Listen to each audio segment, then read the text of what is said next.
亚拉代替公司是公布113年度因公司化了后头一届的营业报告，了钱了137亿，这是有史以来上济。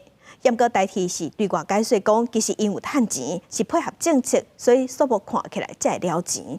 另外，代替已经30年拢无起过车钱啊，红公是了钱主要原因之一。所以代替伫今仔日要召开董事会，要来讨论起价方案。爸爸妈妈带囡仔出去佚佗，也是假期前后少年人落人就饱，代替是袂少人选择的交通方式。要毋过，即马手中的车票抢价要起价啊！代替统计113年公司挂牌第一年，实际了新台票137亿。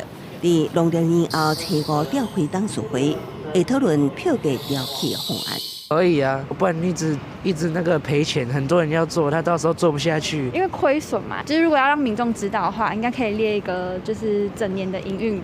根据代替营运报告，113年代替公司票箱收入原本有价有185亿，要毋过受到花莲大地震影响，实际收入177亿，也佫有配合政策因素，公司化了后头一摆提拨的职工福利金23亿，资产移转规费大约2亿，另外实施一个自休了后，夜点费危险津贴等，人事成本增加袂少，加上当期30年的票价犹原无调整，拢是互了时扩大的主要因素。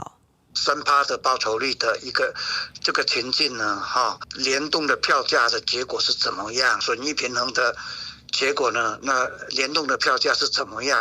只是把这些情境写出来，让董事会去做裁量。代替初步方案是达到劳保率3%。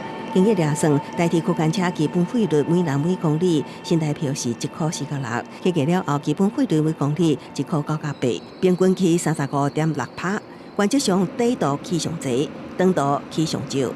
看在公司如何成长的情况下，而不是变成说好，我只是被动性的委托，他就只会算会计上面说我成本多少，我收多少，剩下你补给我，只是会计部门在对话有什么意义呢？专家指出，代替公司调整票价，要考虑需求面，提出兼顾市场甲成本的合理票价，经营管理思维也要调向公司化，除了追求效率的平衡，也要提升服务水准，创造双赢。公司新闻采访报道。